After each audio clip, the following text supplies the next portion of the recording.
Unconscious patient आला हम्म, तर आपण कसा विचार करायचा? हम्म, ठीक है, इतना ही है। Yes sir. हम्म, अब इसके बहुत, हाँ, माइक बंद किया तो भी चलेगा। हम्म, अब इसके बहुत पहलू है। पहले तो हम जब पेशेंट ऐसे आते हैं, इमरजेंसी में होता क्या है, जो लॉ साइड है वो हमारे बाजू में ज़्यादातर नहीं रहती। हॉस्पिटल में अगर कुछ डेथ हुई या फिर कुछ हुआ तो जो रुग्ण के अटेंडर है वो चल जाता है, वो बोलते कि डॉक्टर ने ट्राई किया। पर हमारे साइड में अगर ऐसा आया तो होता है कि अरे इन्होंने रुग्ण रेफ़र करना चाहिए था, ऐसे आता है। तो कभी भी प्रैक्टिस ज़्यादातर हमें तो सेफ करते हैं हम। पहले के ज़माने में क्या होते थे, एक वैद्य होता था, जो मेडिको लीगल जो इशू है वो इतने नहीं होते थे। आजकल बहुत हो रहे हैं। तो जितनी सेफ करना हो उतनी सेफ करो प्रैक्टिस। फिर भी बीपी देखो, अगर धूप में गिरकर वो मूर्छित हो गया है तो दुर्वास स्वरस या ठंडा लेप लगाकर वो मूर्छना आती है क्या, उसको संज्ञा आती है क्या, वो देखो। हाँ, उसका हेतु क्या है उसके हिसाब से ट्रीटमेंट करो। हाँ, किसी तीक्ष्ण उष्ण हेतु से उसको मूर्छा आई है, ऐसे हो तो उसको घृत देना या फिर नस्य में घृत देना, या फिर नस्य में दुर्वा तेल देना, ये आप कर सकते हो। हाँ, उसको संज्ञा आने के लिए जो जो बताया गया है ग्रंथों में, हाँ, कि उसको चिमटी निकालना, उसका नाखून है उसके ऊपर चटका देना, ये जो जो उपचार है, हाँ, उसके बाल उखाड़ना, हाँ, इससे अगर मूर्छा संज्ञा आ रही हो तो रुग्ण के जो अटेंडर है उनको बताकर, ये सब बाकी की चीज़ें बताकर हमें ट्रीटमेंट देनी चाहिए।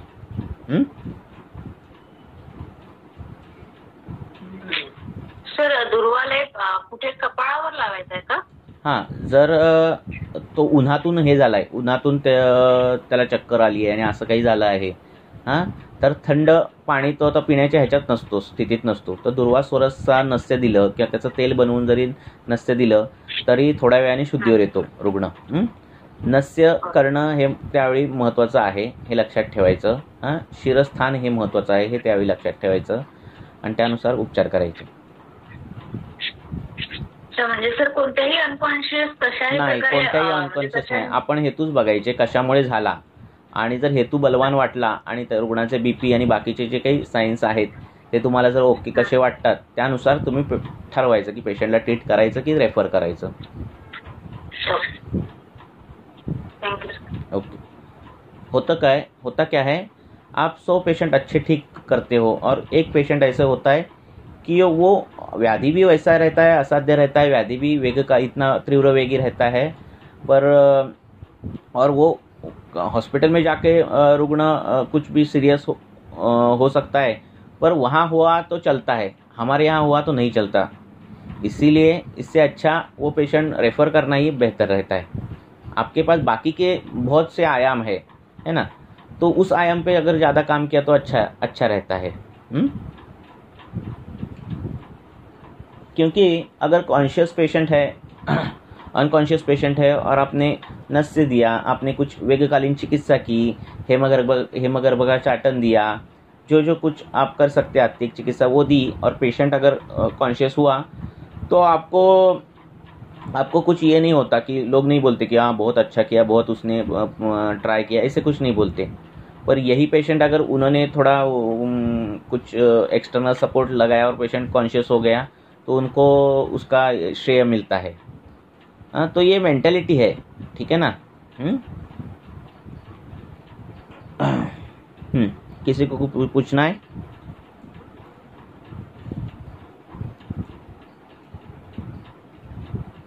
और किसी को कुछ पूछना है तो पूछ सकते हो. तो सेफ साइड में ज़्यादातर करना है. सिटी लेवल में तो बहुत सेफ साइड करनी पड़ती है प्रैक्टिस. जितनी सेफ करोगे उतना लॉन्ग टर्म करोगे.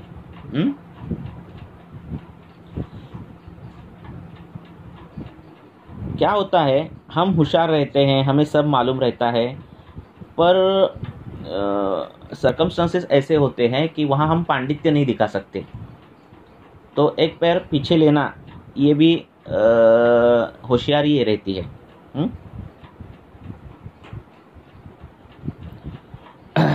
और किसी को कुछ पूछना है? Hello sir. पूछो, बोला। हाँ sir. Sir 55 years old female आहे। एक मिनिट मिली तो जरा। हाँ सर। 55 इयर्स फीमेल आहे? हाँ फीमेल आहे। ओके। आणि सर त्यांचं युटरस काढलंय 4 इयर्स अगो, 4 वर्ष आधी। आणि त्यांना आता म्हणजे त्यांना असं सांगितलं की फायब्रॉइड आहे म्हणून त्यांचं रिमूव्ह करून टाकलं युटरस, कारण पोस्ट मेनोपॉझल एज मध्ये होते ते म्हणून। ओके।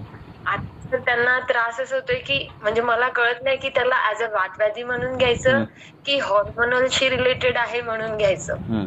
त्यांना त्रास हा होतोय सर की म्हणजे खूप जास्त थकवा येतोय लास्ट आता 1 इयर मध्ये, अतिशय थकवा येतो, म्हणजे एनर्जी जास्त राहत नाही आणि कॉन्स्टंट बायलॅटरल लेग पेन आणि बॅक एक असतात सर त्यांना। तर सर अशा याच्यामध्ये आणि अवस्था निरामच आहे। आता काही दिवसाआधी त्यांना खूप आम होता, तर मी त्यांचं दीपन वाचन केलं, तर जेव्हा पण सिंपल मुस्ता आणि शुंठीचं चूर्ण जरी दिलं तरी त्यांना बरं वाटतं सर। आणि आता पेशंट बरं आहे, पण मग सर पुढे आपण म्हणजे हॉर्मोनलचा विचार करायला पाहिजे। वजन किती आहे? सर वजन खूप जास्त आहे, 75। बर, म्हणजे पूर्वीपासून जास्त आहे की आता जास्त आहे? आधीपासूनच, म्हणजे त्यांची काय बोलतो सर प्रकृतीच तशी आहे आणि अस्थि धराकला व्यवस्थित जास्त ब्रॉड शोल्डर वाले। पण पूर्वी वजन ह्याच्यापेक्षा जास्त होतं आणि आता 75 आहे असं आहे का? नाही सर, वजन 2-3 किलो वाढलं असेल। आणि सर लाईफस्टाईल कशी आहे, सिडेंटरी थोडी लाईफस्टाईल आहे, म्हणजे सगळ्या गोष्टींसाठी नौकर आहेत घरी। आणि सर साऊथ इंडियन असल्यामुळे त्यांच्या म्हणजे जेवणामध्ये इडली, डोसा ह्या पदार्थांचं जास्त। पण मग सर मला हे पण विचारायचं आहे की एखाद्या पेशंटला जर आधीपासून पिढ्यानपिढ्या तेच ते खात आहेत जेवणामध्ये, तर त्याच्यामध्ये आपण चेंज करायला पाहिजे की कसा विचार करायचा सर अशामध्ये? बर, आता मग लेग पेन जे होतात ते सकाळी जड होतात का पाय? वेदना कधी जास्त असतात? सकाळ, दुपार, संध्याकाळ? काम केल्यावर जास्त असतात? काम केल्यावर थकायला होतं त्यांना, सकाळी एकदम जखडल्यासारखं वाटत नाही। जेव्हा जास्त काम होतं किंवा हालचाल होते तर दुखतं सर त्यांना, किंवा पायऱ्या जास्त चढल्या तर पाय दुखतात। बर, आणि बाकी पायाचं पोटऱ्या, मांड्या ह्या मऊ झालेत का? थोड्याशा सर। बर, अजून हाताचे बायसेप्स म्हणा किंवा हे असं सगळं मऊ मऊ झालंय का? बरं, बघितलं सर, त्या म्हणजे त्यांची शरीरयष्टीच तशी आहे आधीपासून। ठीक आहे। सर म्हणजे मला असं वाटतं की गर्भाशयाचा विचार करायचा, त्याच्यामुळे पेन होत आहे, की वातव्याधी म्हणून ट्रीट करायचं? वातव्याधीच आहे ना। ओके। वातव्याधी, वाताचं स्थान काय आहे? कटी आहे, पाद आहे, हे सगळं कमरेच्या खालचं जे काही स्थान आहे, पूर्ण पाय, कंबर, हे सगळे वाताच आहे। गर्भाशय काढलेला आहे, आशय, कुठलेही आशय हे वाताचे स्थान आहेत। आशय म्हणजे पोकळी, आणि तो साक्षात आशय मांसाचा अवयव आहे, त्याच्यात आपणाचं कार्य होतं आणि रजप्रवृत्ती होते। बरं, तो आशय पूर्ण काढला, त्यामुळे तिथं वातवृद्धी झाली। दुसरी गोष्ट काय झालं, हिचं एज पण आता 55 आहे, त्यामुळे वयोमानानुसार होणारी ही वातवृद्धी आहे। हे दोन्ही त्यामुळे ही दोन्ही कारणं, ही दोन्ही प्रकरणं आहेत, ही जास्तीत जास्त वात वाढवण्याकडे नेत आहेत। बरोबर आहे? आता तिची लाईफस्टाईल जी काय आहे ती परियुषित अन्न खाणं, झोपणं, निवांत काम, व्यायाम नाहीये, काय नाहीये, याच्यामुळे रोज आमनिर्मिती पण होते। म्हणजे दिनचर्या बरोबर आहे सर, सकाळी उठणं वगैरे, पण व्यायाम कमी आहे, शारीरिक हालचाल आहे पण व्यायाम नाही। तर शरीराचं बल, आता एवढं ती जाड-जूड असून तिला अशक्तपणा वाटतो, है ना? तुम्ही संग्रहामध्ये धातूंची कामं वाचलीत, मी ऍक्च्युली सगळं हिंदीमध्ये घेणार होतो, मराठीत सुरू झाला असू दे, तर धातूंची कामं वाचलीत, असू दे धातूंची कामं वाचली तर रसाचं काम काय आहे? तर रक्त वाढवणं, रक्ताचं काम आहे काय आहे? कांती वाढवणं, तुमचा वर्ण वाढवणं, वर्ण छान करणं, अशी सगळी कामं घेतलीत, तर मांसधातूंच्या पुढे कामं बघायला गेलात तुम्ही तर त्याच्यात त्यांची कामं सोबत बल असं असं काम आहे, म्हणजे ताकद देणं. मांसाचं पण, मेदाचं पण, अस्थिचं पण, शुक्राचं पण.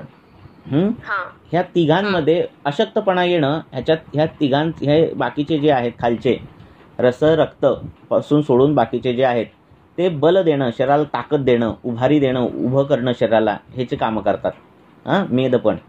लक्षात.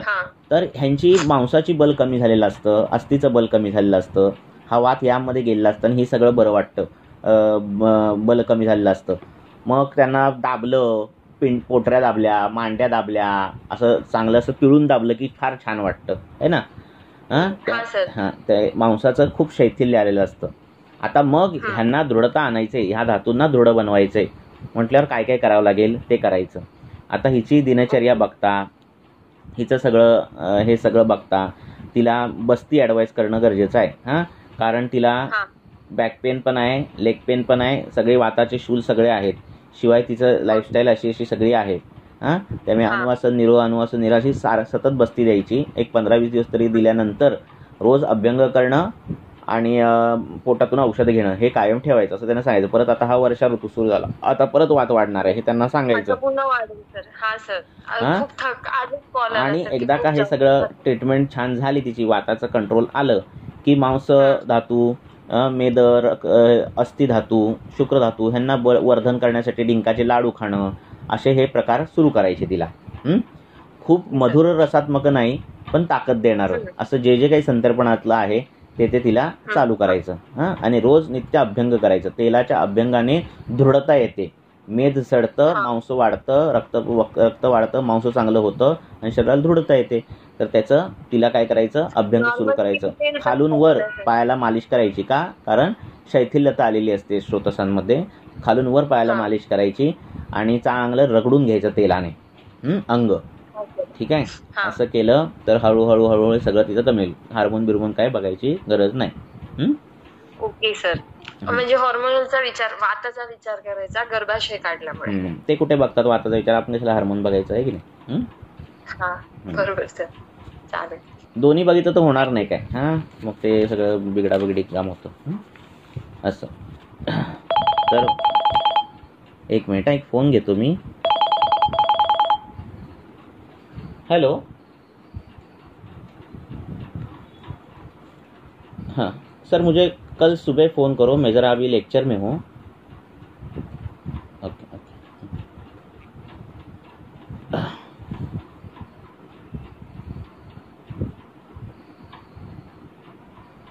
हेलो.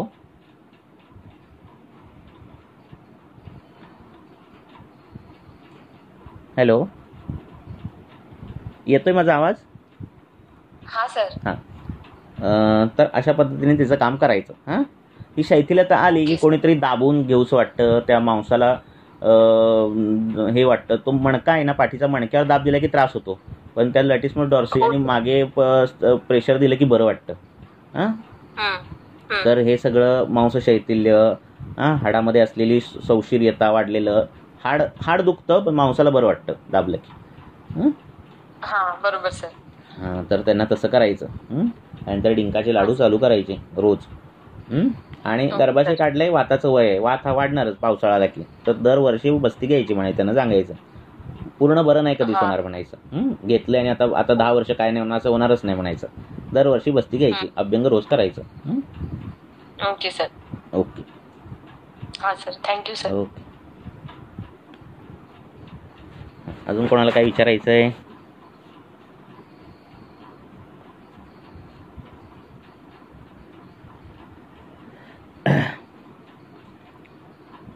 कोणाला विचारायचं विचारा, प्रश्न तयार ठेवत जावा डिस्कशनच्या वेळी. म्हणजे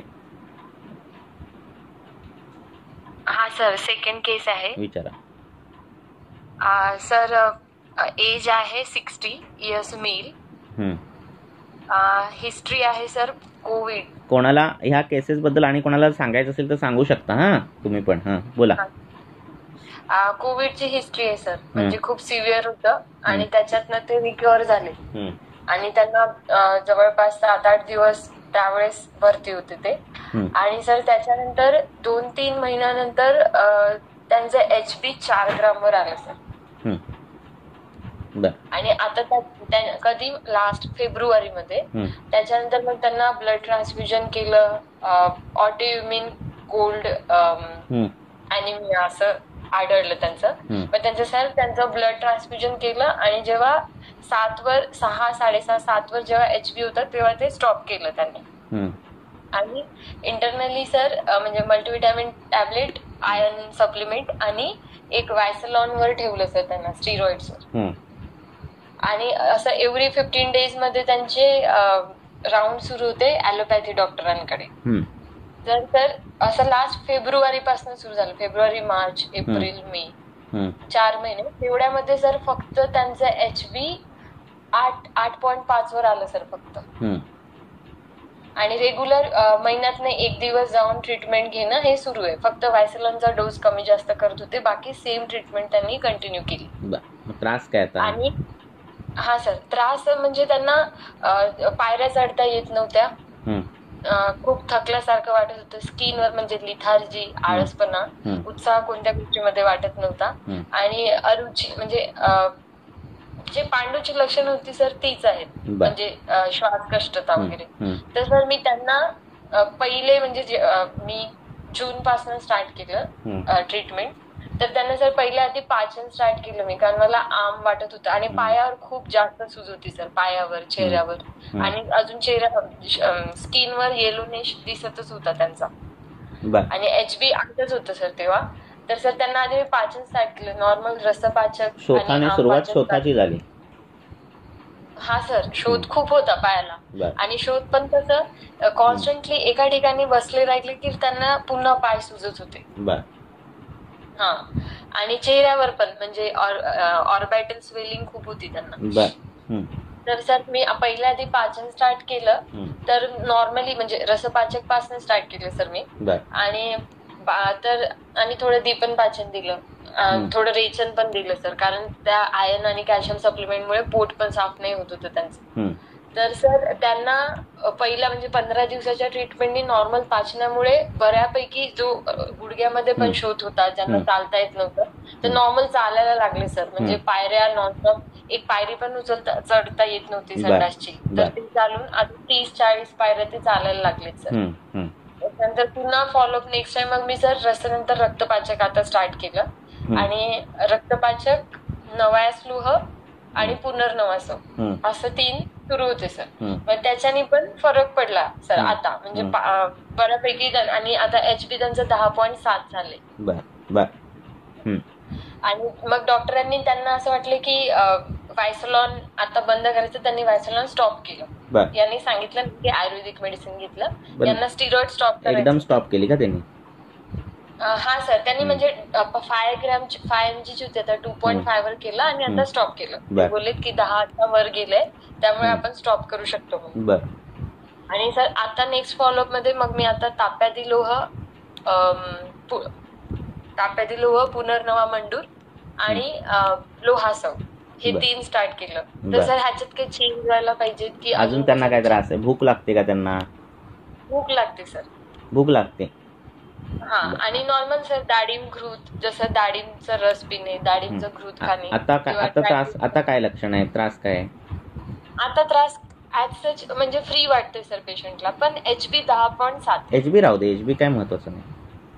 त्रास आता सर आता काहीही त्रास नाहीये, सूज पण त्यांची कमी आहे आणि ऍक्टिव्ह पण वाढले. त्रास विचारल्यानंतर ते बोलतात काही नाही. मग ठीक आहे, मग आपली आहे ते ट्रीटमेंट चालू ठेवा. ओके. मग सर याच्यात काही वेगळं म्हणजे मॉडेल गुडाद्रक योग एखादा चालू करा. ओके. शोधासाठी. हा चालेल सर. वर्धमान मात्रेत ना? वर्धमान मात्रेत करायचं चालू, नंतर कमी करायचं. हा. आणि सर आता वर्षा ऋतू येत आहे, तर काही चेंजेस वगैरे असं काही नको ना? काही नको. आणि हा सर घृत दिलंय ना? कुठलं काय सर? घृत आता शनिवार म्हणजे सोमवार पासून स्टार्ट होईल. आणि सर कंटिन्यू अनंता मंजुष्ठाचा डे 1 पासून फांड सुरू केलेला सर. तर आता सर म्हणजे HB वाढायला बोलते की वाढलं नाही पाहिजे, नॉर्मल असेल तरी चालेल सर. HBचं काय डोक्यात नका घेऊ, बाकी तुम्ही लक्षणं कमी झाली ना ठीक आहे. लक्षणं पूर्ण कमी झाली. फक्त आता असे मला विचारायचंय सर की आपण HB चा विचार करायला पाहिजे, म्हणजे मेल मध्ये 13 ते 14 नाही, तसं काय नाही, तसं काय बघायचं नाही. ओके ते काय सर, कारण म्हणजे लक्षणं नाहीये तर आपण नाही विचार करायचा. कशाला, काय तो करायचा तर तोच विचार करायचा, दोन्ही ॲट अ टाइम कसं करता येणार? नाही सर, म्हणजे मला असं होतं म्हणजे लक्षणं आता काहीच त्रास नाही सर, कंप्लीट. मग कशाला, मग काय करायचंच नाही ते. आपण तो विचार करतो ना, हाय ती चांगली केस खालवून बसतो. थोडासा थकवा आता थकवा आहे तो. द्राक्षा त्यांना रोज हे खायला सांगा.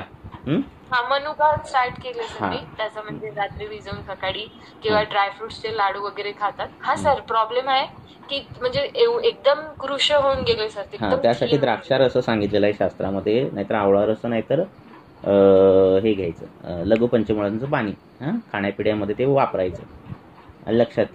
तर त्याने ती ताकद भरून येते असं अष्टांग हृदयकार सांगतात पांडू अध्यायामध्ये. असं तेवढं करा. आणि गुडाद्रक योग एक चालू करा आणि नंतर कमी कमी करत बंद करून टाका.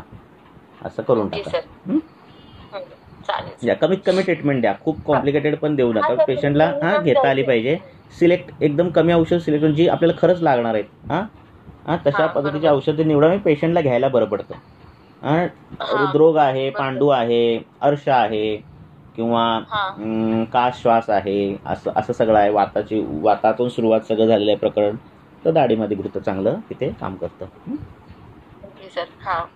आणि बाकीचं माझं की डाएट मध्ये वाढवलं त्यांनी औषध घ्यायची गरज नाहीये. नाही, डाळिंब रोज हे डाळिंब नव्हे द्राक्षा रोज खायला सांगायचं त्यांना. तेवढं करायला सांगा. Thank you sir. Okay. Hello sir. बोला सर. नमस्कार सर. नमस्कार सर. डिस्क बल्ज मध्ये काय करता येईल का आपल्याला, म्हणजे ते होतं का? म्हणजे मागे तुम्ही ते लेप सांगितलं होतं सर, तर ते ऍक्च्युली मिस झालं माझ्याकडनं, तर थोडं परत रिपीट कराल का? कारण सर्वायकल डिस्क बल्ज आहे. आता मुळात आपण डिस्क बल्ज असा विचार करूया नाही, करायचा नाही. आपण काय करायचं की त्याला त्रास काय होतो. आता हे MRI मध्ये तुम्हाला कळालं डिस्क बल्ज. MRI नसता तर काय केलं असतं? बरोबर आहे ना. तुम्ही त्या काळात असता, MRIच नसता, बरोबर आहे, आणि तुम्हाला डिस्क बल्ज कळालंच नसतं, तुम्ही काय केलं असतं? तुम्ही केलं असतं त्याचा कटिशूल किंवा कटिग्रह तो कधी वाढतो, कधी कमी होतो, बरोबर आहे, बरोबर आहे ना. सकाळी आखडतो का, सकाळी कंबर आखडते का, की काय हे केल्यानंतर वाढते, तिखट खाल्ल्यानंतर कंबर दुखते का, इथपासून तुम्ही सगळे विचार केले असते हे ना. त्याला अर्श आहे का, त्याला ग्रहणीचं काय आहे का, असे विचार केले असतात की नाही. तुम्हाला तर MRI आपल्याला आहे समोर म्हणून आपल्याला कळतोय तो डिस्क बल्ज आहे. त्यामुळे असू दे ना डिस्क बल्ज असू दे. काय होतं, काय प्रॉब्लेम आहे ते का सांगू. कसं होतं की आता ते लेप बीप सगळं आहे, सगळं मान्य आहे, पण आता कंटिन्युअस अर्श असलेल्या लोकांना अनेक 10-10 वर्ष अर्श आहे आणि अंगावर काढतात, सतत गॅस होतो, सतत पोट फुगतं, लक्षात. गॅस निस्सरण जे आहे वाताचं ते व्यवस्थित होत नाही, आणि ह्याच्यानंतर त्यांना हे डिस्क बल्ज पण येणारी लोक आहेत. ह्यांना काय दिलं तरी कमी होत नाही. जोपर्यंत तुम्ही ते मूळ वातानुलोमन कमी करत नाही, रोज अनुलोमन देत नाही, तोपर्यंत तो डिस्क बल्ज कमी येत नाही. लक्षात. आता ती ट्रीटमेंट डिस्क बल्जचीच झाली, खास वेगळी डिस्क ट्रीटमेंट नाही. लक्षात आलं का. तिखट आंबट अशी खाणारी लोक आहेत, त्याच्यामध्ये इतकं तिखट खाणारी लोक आहेत, त्याच्यामध्ये रक्त, मेद, अस्थी हे 3 बिघडतं, आणि त्याच्यात लक्षणं कटिशूल सांगितलेलं आहे त्या तिखट खाणाऱ्यांमध्ये. लक्षात. आता त्यांना तुम्ही गोड तूप प्यायला दिलं की त्यांचा कटिशूल जातो, आणि ती त्यांच्या डिस्क बल्जची ट्रीटमेंट आहे. लक्षात आलं का. लक्षात.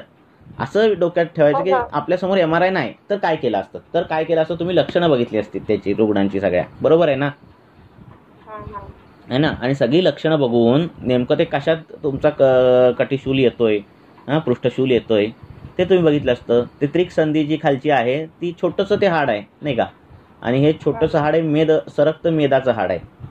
तर मेदाची दृष्टी झाली, रक्ताची दृष्टी झाली तिखट बिकट खाल्ल्यानंतर की पण ही घटना घडते. तुम्ही तिखट हे रससेवन जे आहेत ना, मधुर रस अतिसेवनाने होणारे रोग है ना, त्याच्यात कटूर सेवनाने अतिरेकाने होणारे रोग त्याच्यात बघा ना. त्यामुळे इथपासून ते ज्वरापासून ते इथपर्यंत व्याप्ती आहे आपल्या कटिशूलाची. तर जर तिथून जर तुम्ही काढलत ना तर मग काय तुम्हाला कशाचीच गरज नाही. आलं लक्षात. Okay sir. हां, म्हणजे नाहीतर तसं लेप काय लक्षात, तुम्हाला रक्ताची दृष्टी होणारी कारणं दिसत आहेत, रक्तपित्ताची कारणं दिसत आहेत, आणि नंतर कटिशूल आहे, मग तुम्ही यष्टी मधू रक्तचंदनाचा लेप तिथे लावू शकता. हे काय तुम्ही दोषानुसार निवडू शकता. ह्याच्यात काय मोठं विचार केला आहे असं नाही आहे, लक्षात. पण मुख्य काय आहे, तुम्ही कशातून उत्पन्न तो कटिशूल काढताय. कटिशूल हे लक्षण आहे आणि हे परतंत्र आहे. मग स्वतंत्र काय आहे ते शोधून काढायचं, आणि जे स्वतंत्र आहे ते शोधून काढलं की झालं. तुमचा डिस्बल गेला, पेशंटला सांगायचं मी डिस्बल घालवतो, लक्षात. पेशंटला सांगायचं मी तुझा शूल घालवतो, लक्षात. पण ट्रीटमेंट ही अशी करायची.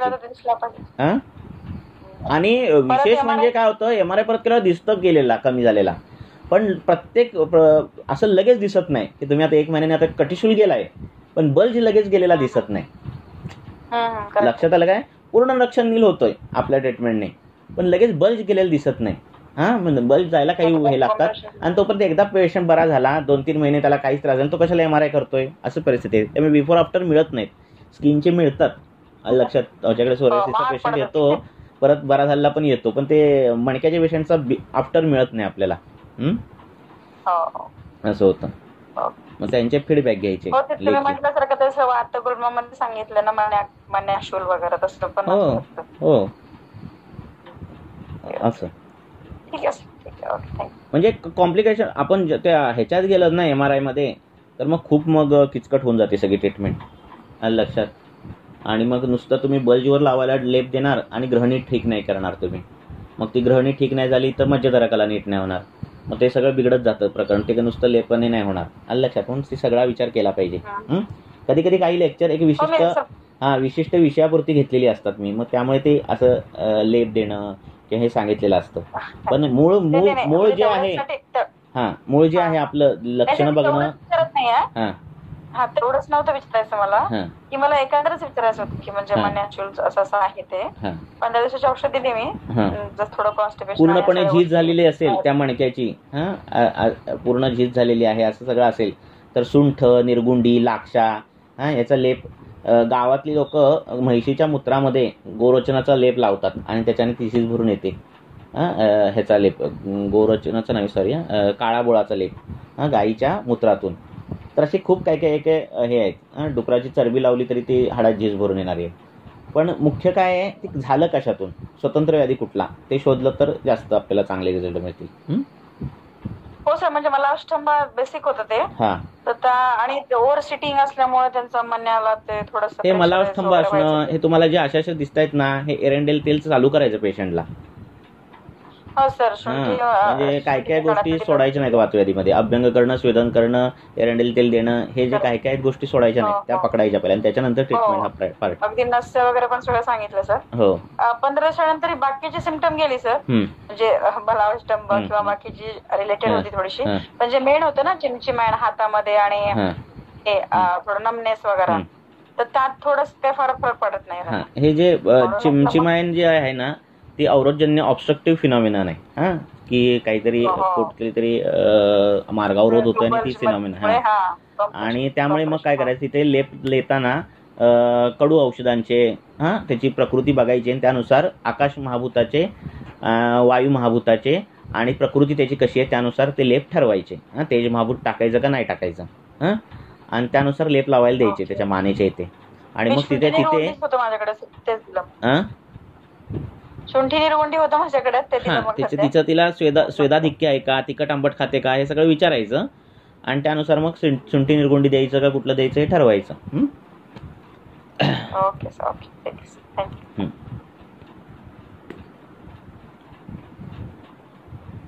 अजून कोणाला काय विचारायचं का?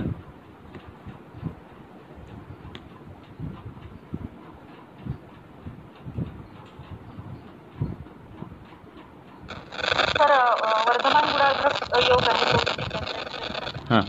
आवाज क्लिअर नाही तुमचा. वर्धमान गुडाद्रक योग काय आलं? वर्धमान गुडाद्रक योग काय झाला? एक्सप्लेन कराल का प्रतिका? वर्धमान गुडाद्रक योग म्हणजे प्रॅक्टिकली सांगू तुम्हाला कसा द्यायचा आहे. होय होय. तर गुळ घ्यायचा, पुराण गुळ, 1 वर्षानंतरचा, 3 वर्षाच्या आतला, आणि तो गुळ खिसायचा आणि आलं, असं थोडंसं आलं, थोडासा गुळ, थोडासा म्हणजे किती, अगदी गुगळा एवढी गोळी होईल एवढं. आणि तो गुळाद्रक योग सकाळी आंघोळ बिंघोळ झाल्यानंतर तो द्यायचा. त्याच्यानंतर भूक लागणार, भूक लागणार, नंतर दुसऱ्या दिवशी 2 गोळ्या द्यायच्या. कारण ते अद्रक आहे, सुंठी नाही आहे, पित्तवर्धन करणारं द्रव्य आहे, लक्षात. आणि नंतर काय करायचं, 2 गोळ्या 3 गोळ्या असं करत करत 5 गोळ्या 10 गोळ्यापर्यंत द्यायचं. म्हणजे चमचाभर गूळ आणि चमचाभर अर्धा चमचा गूळ आणि अर्धा चमचा आलं, असं चमचाभराचं गोळी अशी इथपर्यंत द्यायचं आणि परत कमी कमी करत यायचं. हे केल्यानंतर म्हणजे हे कशासाठी आहे, हे पांडू, शोथ, अर्श, उदर, लक्षात, अग्निमांद्य, कृमी, या सगळ्यांसाठी पकडणारं हे औषध आहे. आताच्या सीझन ह्यालाही चालू शकेल ना, वर्षा ऋतूमध्ये चालते ना, चालते.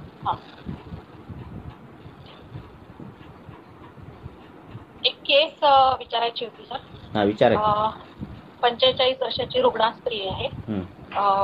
3 वर्षापूर्वी त्यांचं हे झालेलं आहे, हिस्टेक्टॉमी झालेली आहे, हेवी ब्लिडिंग. 45 वर्षाची फिमेल आणि आता आहे, हिस्टेक्टॉमी झाली. आणि हिस्टेक्टॉमी 3 वर्षापूर्वी. हेवी ब्लिडिंग हा त्यांचा कॉज होता त्यावेळेला, DUB हिस्टेक्टॉमी केली.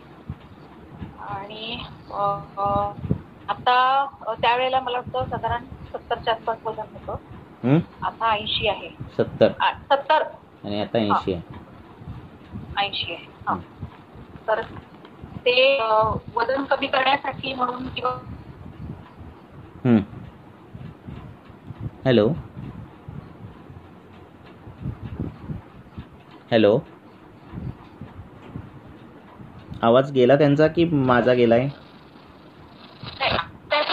तुमच्याकडे नेटवर्क हे आहे का प्रॉब्लेम? त्यांचं वजन कमी करण्यासाठी काय विचारताय का? नाही, वामनितंब प्रदेशी शूल आहे, प्रचंड शूल आहे. बर.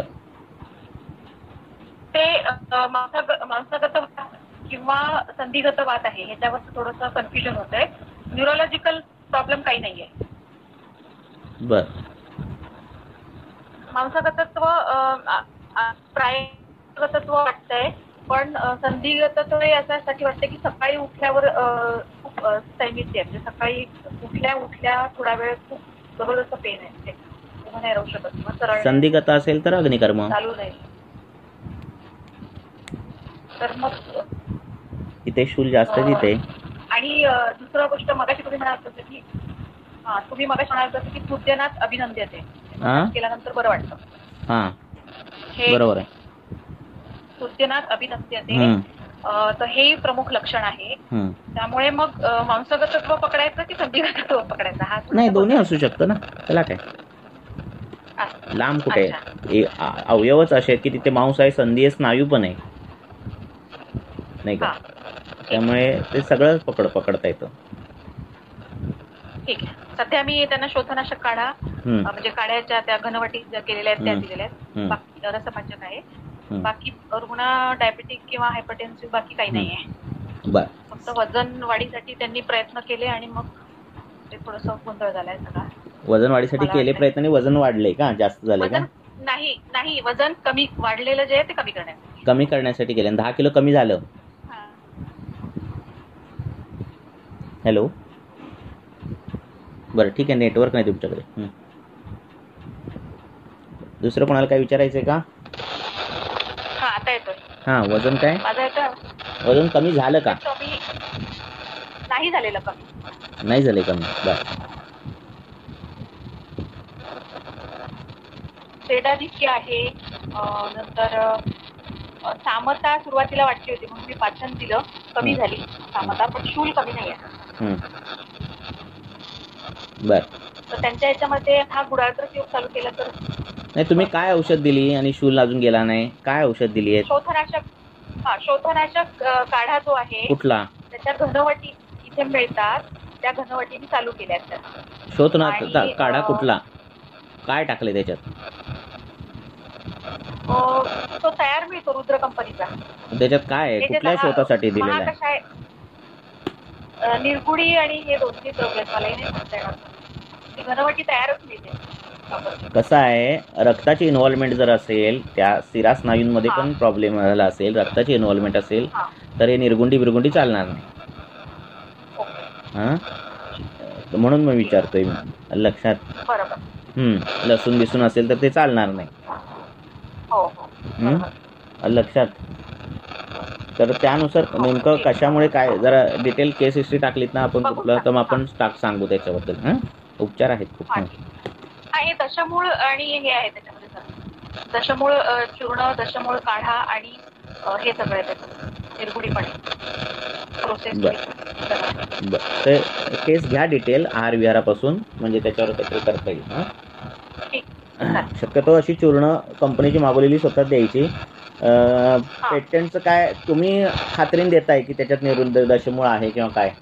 आलं लक्षात? ते त्या मात्रेत तेवढं जातंय का? बाइंडिंग एजंट किती आहे टॅबलेटमध्ये? हे अनेक फॅक्टर बाकीच्या खूप येतात. आलं लक्षात? त्यामुळे म्हणजे तुम्हाला जे निर्गुंडी देतात त्यावेळी तुम्हाला त्याचा वास घेतलेला असतो. आलं लक्षात? तुम्ही ती बघितलेली असता, त्याचा रंग सतत बघत असता, त्यामुळे त्याची खात्री तुम्हाला जास्त देता येते, आहे की नाही? असं.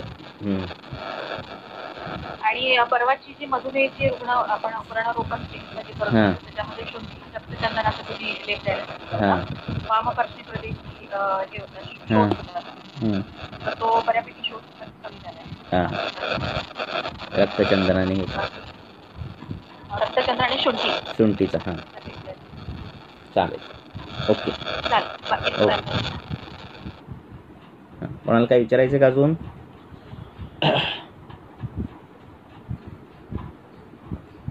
सर मला एक केस विचारायची होती. विचारा. दारुणक जे आहे, एज 40 आहे पेशंटचं. तर पूर्ण स्काल्प मध्ये म्हणजे ते सुरू झालं आणि सुरुवातीला प्रमाण कमी होतं, आता त्याच्यात रेडनेस पण आलाय. आणि चिकित्सा दिल्यानंतर काही दिवस कमी होतं, पण परत म्हणजे एक 15-20 दिवस गेले की पुन्हा ते वाढत असं होतं. आणि खूप प्रमाणात आहे. आणि मी देताना परिपाठादी काढा दिला आणि रक्तपाचक दिलं, रजनी योग दिला, त्याच्यानंतर ओक्षुरादी गुळगुळ सुरू होतं, गंधक रसायन दिलं. गंधक रसायन दिल्यानंतर थोडे दिवस रिलीफ चांगला होता, पण एक 15 दिवसांनी परत ते सुरू झालं पुन्हा. त्याचं जलौकावचन पण केलं होतं. दारुणक पूर्ण डोक्यात आहे ना? हो. घामाचं प्रमाण जास्त आहे. तेव्हा सुरुवात झाली तेव्हा पूर्ण नव्हता, फक्त टेम्पोरल रिजन मध्ये असा होता, पण हळूहळू तो आता बऱ्यापैकी स्प्रेड झालाय असा. आणि थोडं रेडनेस, मे बी ते इचिंग पण कंटिन्युअस होतं ना. तिला घामाचं प्रमाण खूप आहे का? हो, स्वेदाचं प्रमाण आहे. डोक्यात घाम येतो? हो. काम काय करते ती? नाही, मेल पेशंट आहे. मेल आहे. काम काय करतो तो? उन्हात बिनात काम आहे का त्याचं? IT नाही, उन्हात नाही का. बरं. IT sector. मग अजून आहार विहार त्याचा आहार विहार बदललाय का सगळा? नाही, आहार विहार तसं ते पथ्य फॉलो करतात. कॉफी जास्त पिणं, चहा जास्त पिणं असं काय? नाही, तसंही काही नाहीये. स्ट्रेस लेवल मात्र आहे, थोडस जागरण अधून मधून वगैरे, त्या गोष्टी थोड्याशा राहतात. अजून तर मग ह्याच्यात काय, कसा विचार करायचा? किती महिने झाले तुम्ही ट्रीटमेंट दिली आहे? तरी आता 2-3 महिने झाले. त्याच्यात कमी जास्त असं होतंय? हो, म्हणजे पूर्ण रिलीफ मिळालाय असं नाही होत. आणि हेअर फॉल पण आता बऱ्यापैकी वाढलाय. हे वात पित्तात मग काय सगळं पित्ताने पाक होतोय त्वचेचा आणि तो कोंडा तयार होतोय. आणि मग त्यानुसार त्याचे उपचार करायला पाहिजेत सुरू. अच्छा. बरं. आता तुम्ही 2च महिने झाले. आता धावन पण द्यायला पाहिजे तुम्ही. त्रिफळा धावण देताय का डोक्याला? नाही नाही नाही, व्रणशोधक तेल दिलं होतं लावायला, पण नाही म्हणजे असं काही खूप फरक नाही झालेला. तेवढंच कमी वाटतं थोडं फरक. तुम्ही तुमच्या दिवसानुसार फरक बघताय ना, एक 5-10 दिवस बघून बघताय फरक पडला की नाही, असं करताय ना तुम्ही. हो हो, जास्त काळ म्हणजे कंटिन्युअस ते सुरूच आहे ते, पण म्हणजे रुग्ण असं सांगतो की पूर्ण उपशय नाही. त्यांना म्हणायचं फरक पडणार. तुमचा हा दारुणक जो आहे, हे प्रकरण जेवढं वाटतंय कोंडा, तेवढं कोंडा नाहीये, तो त्वचा विकार झालाय. आलं लक्षात? ऍक्च्युली असं वाटतं की फक्त कोंडाच आहे, किती सिंपल आहे, म्हणजे पटकन कमी व्हायला पाहिजे. नाही तसं नाही ना. तर त्रिफळा निंब ह्याचं धावन पण सुरू करा. बरं. रोज शॅम्पू सारखं शॅम्पू विंपू काही लावायचा नाही डोक्याला. आणि साधं निंब तेल थोडंसं ते लावलं तर चालतं. निंब तेल आणि साधं खोबरेल तेल असं दिवसा लावलं तरी चालतंय डोक्याला. निंब तेल मिळतं आणि खोबरेल तेल असं दिवसा लावायचं. रात्री काही लावायचं नाही डोक्याला, रात्री कोरडं ठेवायचं सगळं आणि हे धावन करायचं असं. असं करायचं आणि पोटातून जे काय आहे ते चालू करा. रक्तपाचक, निंब, धमासा, पर्पटक, हे सगळं चालू करा. विडंग पण द्या. हे पोटातून चालू करा. बाकी काही दिलं नाही तरी बाकी काही दिलं नाही तरी चालेल. भूक कशी आहे त्याची? खूप लागते का भूक त्या पेशंटला? नाही फारसं नाही, असं मीडियम आहे. पण उष्णतेचे आधी त्रास होता, म्हणजे चिकित्सा सुरू केल्यानंतर मुखपाक वगैरे ही लक्षणं कमी झाली. म्हणजे उष्णता आधी सुरुवातीला होती, आता ते प्रमाण कमी झालंय. पण हे दारुणक नाही कमी झालं. मग हे पोटातून द्या. आपण काय होतंय, वेळ देत नाही ना आपण कधी कधी. लक्षात? तर ते वेळ पण दिला पाहिजे त्या पेशंटला, तसं सांगायचं. लक्षात? कधी कधी काय असं, तुम्ही जस्ट आलेला असता आता सक्सेस पर्यंत, तेवढ्यात तुम्ही थकताय आणि पेशंट पण थकतोय आणि तो स्विच होतो कुठेतरी दुसऱ्या ट्रीटमेंटवर, आणि ते तुमच्या ट्रीटमेंटचं यश आहे ते त्याला मिळतं येतं. आहे ना? तर असं होतं ना, खूप वेळा होतं असं. लक्षात? आपण छान रक्त शुद्ध करतो, चांगलं करतो, आणि तो नाही बरं होत आता थोडंच राहिले पण कमी होत नाही, तो दुसरीकडे कुठलं तरी लोशन घेतो, लगेच 2 मिनिटात ते क्लिअर होऊन जातो, 2 दिवसात. आणि तुम्ही आधी रक्त चांगलं केलेलं आहे, रक्ताचं प्रसारण केलेलं आहे, हे श्रेय तुम्हाला कधी मिळतच नाही. मग ते श्रेय जर मिळवायचं असेल तर त्याला धरून ठेवायला लागणार आहे पेशंटला खूप काळ, नाही का? तर काउन्सिलिंग करून थांब, मी तुझं बरं करणार, लक्षात, मला वेळ दे, एवढं हे करायचं खात्रीशीर. फक्त तुझा आजार असा जुना आहे, लक्षात, थोडा वेळ लागेल असं सांगायचं. आणि बाकी आहारातलं जे रक्त दुष्ट करणारं जे काही आहे, मग मुळा खाणं असेल, कुळीत खाणं असेल, चहा बरोबर पोहे खाणं असेल, वॉटेवर जे काही असेल, मिरची खाणं असेल, लक्षात, ते सगळं बंद करायचं. मेन निदान परिवर्जन करणं फार महत्वाचं आहे. तर ते जे काही कुठलं चालू असेल, दही खाणं असेल किंवा काही, ते सगळं बंद करा. आणि असं केल्यानं हेल्मेट घालत असेल रोज, तर ते त्याच्यात काहीतरी करा. खूप काही बारीक बारीक निदानं खूप असतात, ते सगळी डिटेल लिहून घ्या. हेल्मेट घालणाऱ्यांमध्ये पण हे खूप दिसतं. रोज त्या डोक्याचं स्वेदन होतंय, विचार करा, 1-2 तास हेल्मेट घालणारी लोक आहेत, आणि मग त्याचं रोज स्वेदन होत असेल त्या डोक्याचं, जो भाग स्वेदन करायचा नाहीये, बरोबर आहे ना, शरीराचा असा भाग ज्याला स्वेदन करायचं तो रोज 2-2 तास स्वेदन होतंय, तर त्यांच्यात काय होत असणार आहे, हे सगळे विचार बारीक बारीक करायचे आणि त्यानुसार ट्रीटमेंट द्यायची. चालेल. Okay, thank you sir.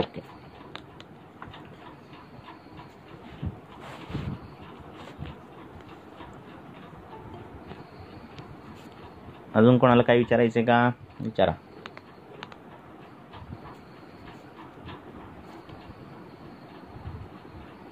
छोटे छोटे हेतू खूप मिळतात, ते बारीक बारीक बारीक विचारले पाहिजेत.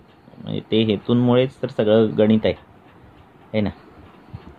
काय होतंय ह्याला महत्व नाही एवढं, कशाने होतं याला महत्व आहे खूप. बोला. बऱ्याच पेशंट सांगत पण नाहीत, म्हणजे असं छोटं. आता एक सकाळी पेशंट आलेला, त्याचं उजवाच हात असा विशिष्ट पद्धतीने दुखतोय, एक असं ताणताना दुखतोय. तर त्याचा व्यवसाय तबला बांधणे. आता त्याला रोज 20 वर्ष झालं तो दोरी अशी एकाच हाताने खेचतो, तबल्याची बांधतात ना तबला, आणि ते पकवाज हे करतात ना, नाही का, तर त्याच्यात त्या शिरास्नायूंमध्ये आलेली रुक्षता, त्यांच्यामध्ये आलेला शोष, हे त्याचं निदान होतं. तर हे हेतू नाही का? मग त्याला सांगताना मी सांगितलं, आता ह्या हाताने ओढायची सवय करून घे, डाव्या हाताने. भले तेवढी ताकद नसणार ह्या हातात, कारण सवय नाही, पण आता सवय अशी करून घे. तो व्यवसाय बंद नाही करू शकत, नाही का? म्हणजे हा बारीक हेतू आहे की नाही? हेतू तर आहे ना. एकच हात कसा काय त्याचा, एकाच हाताचा शोष कसा झालाय, बरोबर आहे ना? तर मग हे बारीक हेतू बघायला पाहिजेत की नाही? मग तुम्ही ट्रीटमेंट किती द्याल, अभ्यंग द्याल, पिंडस्वेद द्याल, आणि तो रोज ते त्या हाताने परत खेचतोय, तो हेतू परत चालू राहिला, त्याला उपशय नाही ना मिळणार पाहिजे तसा. असं. पण सर मग हेतू सुरू राहत असेल, म्हणजे आता त्याचा व्यवसाय त्याला सोडणं शक्य नाही, तेच बोलतोय, काहीतरी सुवर्ण मध्य साधण्याशिवाय पर्याय नाही. नाहीतर मग काही ऑप्शनच नाही. नाहीतर मग ट्रीटमेंट कंटिन्यूस द्यायची, नेहमी दोषांना साम्य अवस्थेत ठेवायचं. त्यांना सांगायचं हे तुझा व्यवसायामुळे हा आजार होणार, ही ट्रीटमेंट घेतल्यावर निदान हा थोपवला जाणार. सरळ क्लिअर सांगायचं. हे त्याला अर्थातच त्यांना सांगणं गरजेचं आहे की बाबा हा व्यवसायामुळे किंवा ह्या गोष्टीमुळे हा आजार आहे. पण ते एकदा त्याला ते कळालं तर तो काहीतरी त्यात बदल करेलच ना. शेवटी दुखणं कोणाला हवं आहे, नाही का? असं.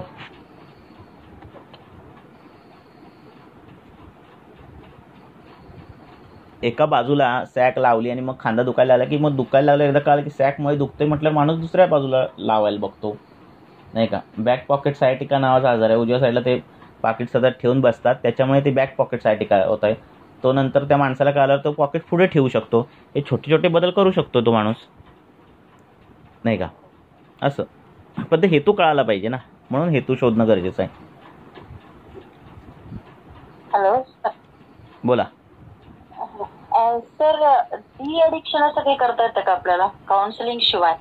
काउन्सिलिंगच जास्त महत्वाचं आहे. काउन्सिलिंग जास्त महत्वाचं आहे. आम्ही काय करतो, आता फॉर एक्झाम्पल कुठल्या ॲडिक्शनचं विचारताय तुम्ही? स्मोकिंग. हां, तर स्मोकिंग केलं नाही, जर त्याने सिगरेट पिली नाही तर काय लक्षणं दिसतात हे आम्ही नोट करतो, आलं लक्षात? आणि मग ती लक्षणं त्यांच्या दोषानुसार त्यांना विभाग करतो त्याचा. आणि त्यानुसार ते कुठली लक्षणं वाताची दिसतात, पित्ताची दिसतात, कफाची दिसतात, त्यानुसार औषधं एक बनवायची. आणि दुसरी औषधं त्याचा मनोदेहावर काम करणारी आणि काउन्सिलिंग ज्या गोष्टी आहेत त्या पद्धतीने बनवायची. आणि त्याला सिगरेट ही किती वाईट आहे हे पराकोटीची उदाहरणं देऊन सांगायची, आलं लक्षात? म्हणजे तू करतोयस हे महापाप करतोयस हे आपण किती छान पद्धतीने सांगतो ते पण महत्त्वाचं आहे. आणि असं हे तिन्ही बाजूने गेलं तर व्यसनं बऱ्यापैकी सुटतात. नाहीतर अशी काहीतरी जादू करून काय होणार नाही.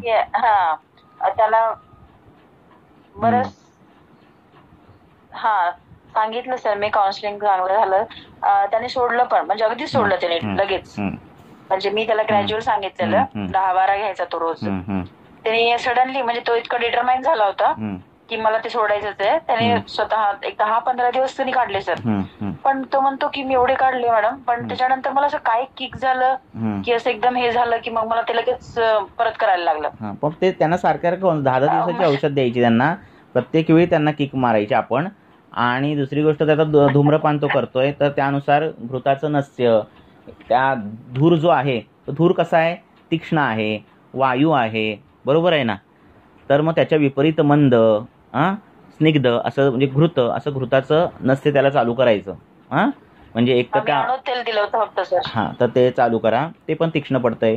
तर त्यानुसार ते द्रव्य गेल्यावर त्याला मंदता जाणवली पाहिजे, सौम्यता जाणवली पाहिजे, असं द्रव्य चालू करा. अभ्यंग, कर्णपुरण हे सोबतीचे अवयव पण त्याच्या जोडीला घ्या. आणि नंतर राहिलेल्या गोष्टी पण काउन्सिलिंग करताना असं दाखवायचं की तो बाबा ह्या इथल्या बाबा पुण्यातल्या बाबा धनकवडीचा पेशंट असेल तर धनकवडीत बाबा हा माणूस होता आणि त्याने असं केलं ना असं झालं, अशी जिवंत अशी उदाहरणं देऊन त्याला इतकं घाबरून सोडायचं की तो तिकडे वळला नाही पाहिजे. असं हे करायचं. उदरपरीक्षण करताना पण आम्ही असं मद्यपी लोकांना सांगतो की आता यकृताला शोथ आलेला दिसतोय, प्लीहेला पण शोध दिसतोय, आता जरा कठीण आहे, असं केलं की तो घाबरतो. प्रत्येक व्यक्तीला ही मरणाची भीती आहेच, प्राणेशना आहेच, आलं लक्षात? आणि तिथपर्यंत नेऊन जायचं, त्या भीतीपर्यंत. कारण हे व्यसन लावलेलं असतं मित्रांनी, कुठल्या तरी मानसिक आघाताने, कशाने तरी लागलेलं असतं. आणि मग त्याला रिव्हर्स करायचं असेल तर आपल्याला तो मनोदेह पण बदलायला पाहिजे. आणि तो मनोदेह बदलायचा असेल तर त्यात ताकदीचं कारण सांगायला लागतं, नाही का? त्या बाकीच्या आजारांमध्ये सांगितलेली का हे आहे ना, त्यांना भीती कशी घालायची आहे ना. असं मद्य सोडलेच त्या 2-3 पेशंटनी. हा, सोडतात ती मद्य. जरा तो 23 year old पोरगा आहे आणि ओबेसिटी आहे. बेसिकली माझ्याकडे ओबेसिटीसाठी झालेला. पण मग हे सगळं हिस्ट्रीमध्ये सांगितल्यानंतर एका 15 दिवसाच्या नंतर 1 महिन्याच्या काउन्सिलिंग मध्ये आणि असं 10-15 दिवस सोडलं. पण तर मग हे लोक जे करतात ना सर, डी ॲडिक्शन वाले, ते काय काय करतात तुम्ही टॅब्लेट्स वगैरे देतात. तर म्हणजे ते कम्पन्सेट करण्यासाठी काय, तर शेवटी निकोटीन यानं त्या मार्गाने जाणारच आहे ना. हा, तर ते तसं मला तो डायरेक्ट विचारत होता काय आहे का औषध. नाही म्हटलं औषध त्याचं बघू आपण. बाकी ठिकाणी जे काही करतात मद्य सोडवायचं ते शब्दायुक्ता घ्यायला लावतात आणि मग त्या देवाच्या विवाच्या शब्दा दिल्यावर तो पेशंट घाबरतो. आणि त्याला असं सतत ते तुम्ही बघितलं असेल तर कुठे असेल तर कॅम्प असतात त्यांचे. आणि ज्यांनी दारू पिली आणि नंतर सोडली तर पूर्वीचा अनुभव आणि नंतरचा अनुभव असं तो सांगतो. आणि तो भयावह सांगतो. कधी कधी ते खोटे पण ते सांगितले जातात घाबरवण्यासाठी. आणि पूर्वी असं झालं, मग घर गेलं, हे विकावं लागलं, ते विकावं लागलं, रस्त्यावर आलो, इथपासून ते सोडल्यावर मी किती चांगला झालो, असं ते दोन्ही बिफोर आफ्टर चित्र सारखं त्यांना रोज उठल्यावर ते असं सांगितलं जातं. तर इतकं हॅमरिंग होतं 10-15 दिवसात. तर तो पेशंट ते त्या दृष्टीने ते सोडतात. तर तसंच झालं सर. मागे हे मद्य पिलं, मी तेच म्हटलं की हे औषध आपली सुरू असताना तू जर पिलंस तर तुझं लिव्हर फुटू शकतं आतल्या आत. मग काय होईल काय सांगता येत नाही. म्हणजे तो अगदी गटारात पडायचा तरी बिलकुल सोडलं सर. अगदी एकदम माणसात आलाय तो आता. आणि त्याच्याने हे एवढं सगळं करून जर सोडला नाही तर मग काही त्याचं दुर्दैव म्हणायचं. नाही एकदम तो आता सज्जन झालाय सर एकदम. मग ते होतं. प्राणेश ना सगळ्यांना आपण स्ट्रॉंग काउन्सिलिंग करणं गरजेचं आहे. ते वाईट आहेच ना. मग ते तुम्ही जास्त सांगतो. काय होतं सर, पेशंटलाही माहिती असतं ते पण ते प्रूव्ह झालेलं नसतं ना. म्हणून त्याला सांगायचं यकृताला सूज आली आहे, प्लीहेला सूज आली आहे, बघ माझा हात इकडे ठेवल्यावर गरम लागतोय, तुला इकडे यकृताच्या इथे थंड लागतोय. तो लागत पण असतो त्याला, लक्षात. तरी बघ इकडे प्लीहेच्या इथं थंड उष्ण लागतोय, इथे थंड लागतोय, म्हणजे बघ किती फरक आहे. असं सगळून त्याला ते प्रूव्ह करून सांगायचं की तुझं खरंच डॅमेज होतंय. आणि आता इथून पुढे जर एक थेंब जरी घेतलास, एक ग्लास जरी घेतलास तरी मग नंतर मी काय कोणच वाचवणार नाही. असं सगळं ते अगदी इमर्जन्सीपर्यंत आलेलं आहे. इथपर्यंत घेऊन जायची गाडी. असं सांगितलं तर तो मनोदेह चांगला होतो. आणि मग ते एकदा ते तुटलं की मग तुटते ती सवय. असं पण होतं. अशी आम्ही तरी असे सोडवतो. विचार चांगला सर तुम्ही सांगितल्यासारखं. म्हणजे विथड्रॉल सिम्पटम मध्ये कुठल्या दोषाचे दिसतात आपल्या लक्षणं, त्यानुसार जरी प्रत्येकाला वेगळे दिसतात. प्रत्येकाला वेगळे दिसतात. मग त्यानुसार आम्ही ते दोषाचं हे काम करतो. मग त्याला आम्लपित्ताचा त्रास असेल तर आम्लपित्त होत असेल दारू सोडलं की तसं काम करतो. काहींची चंचलता जास्त येते तर तसं काम करतो. काहींना आळसच येतो मग ते आम्ही आळसावर काम करतो. मग अशा पद्धतीचं आम्ही करतो. एक औषध त्याचं द्यायचं आणि एक काउन्सिलिंग हे करतच राहायचं. महिन्याचं औषध द्यायचं नाही, 10-10, 15-15 दिवसाचं द्यायचं. म्हणजे दर 15 दिवसांना आपल्याला त्याला काउन्सिलिंग करता येईल. आणि नंतर मग 15 महिन्याचं असं देता येतं. असं. आणि हे नंतर आपल्याला ते दुष्टी विषारी वगैरे अशा गोष्टी द्यायला जरुरी असतं कसं, त्याला देऊ शकतो, दिलं पाहिजे का? देऊ शकतो ना. त्याला काय हे नाही. कसे किती त्याच्या किती प्रमाणात ते व्यसन हे झालंय लक्षात, त्याच्यानुसार व्यसन चांगलंच भिनलेलं आहे सर. तर स्किन डिसीज पण होतं त्याला सध्या. मग ते त्याला तसं विद्रेदी सारखे लक्षणे दिसत आहेत. बटक्स वरती विद्रेदी होत आहेत. वजन वाढतच आहे. ह्याचे ऍब्सेस झालेले फोटो दाखवायचे. म्हणजे हे त्यांना भीतीदायक हे दृश्य दाखवले की जास्त त्यांचा तो मनोदेश चांगला होतो. त्यांना प्रूव्ह झालं पाहिजे की मी जे करतोय ते अशा पद्धतीचं काहीतरी होणार आहे पुढे प्रकरण. आणि मग ते सोडतातच. Okay, thank you.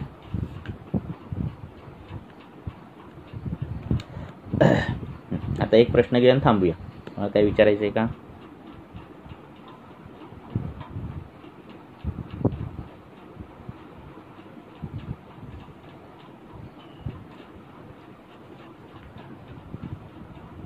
एक प्रश्न विचारा आणि थांबूया आपण.